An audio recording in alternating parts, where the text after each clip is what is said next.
देवळा कळवण रोडवरील भौर फाट्यानजीक बुधवारी दिनांक 3 सायंकाळी 6:30 वाजण्याच्या सुमारास आयशर आणि स्कूटी यांच्यात झालेल्या भीषण अपघातात दुचाकीवरील वरवंडी तालुका देवळा येथील सासू आणि सोन या 2 महिला जागीच ठार झाल्या, तर त्यांच्यासोबत असलेली 2 लहान मुले गंभीर जखमी झालीत आणि या घटनेनं वरवंडी गावासह तालुक्यात हळहळ व्यक्त होते आहे।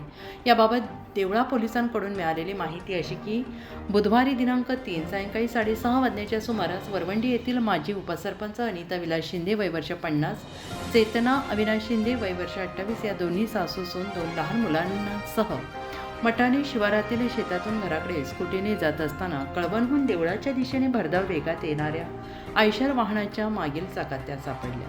हा अपघात एवढा भीषण होता की या दोन्ही महिला जागीच ठार झाल्या, तर त्यांच्यासोबत असलेले गुरु अविनाश शिंदे वय वर्ष 3, विधी अविनाश शिंदे वय वर्ष 6 हे दोन्ही चिमुकले गंभीर जखमी झाले। त्यांना पुढील उपचारासाठी कळवण आणि सटाणा येथील खाजगी दवाखान्यात हलवण्यात आले आणि या घटनेची माहिती मिळताच पोलीस निरीक्षक सार्थक नेहते यांनी घटनास्थळी भेट दिली आहे। या अपघातात ठार झालेल्या दोन्ही महिलांवर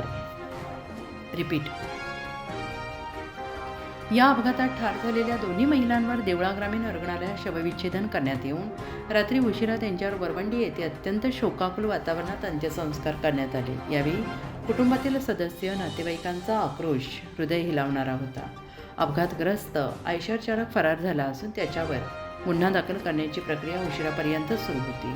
अनिता शिंदे यांच्या पैशात पती, 1 मुलगा, नातवंडे असा परिवार आहे, तर चेतना शिंदे यांच्या पैशात पती, 1 मुलगा 1 मुलगी असा परिवार आहे। विकास सोसायटीचे माजी चेअरमॅन आणि उद्धव बाळासाहेब ठाकरे गटाचे उपतालुका संघटक विलास शिंदे यांच्या त्या पत्नी आणि सून होत। या घटनेनं वरवंडी गावासह तालुक्यात हळहळ व्यक्त करण्यात येत आहे। उत्तर महाराष्ट्र न्यूज नेटवर्कसाठी प्रवीण आहे, देवळा।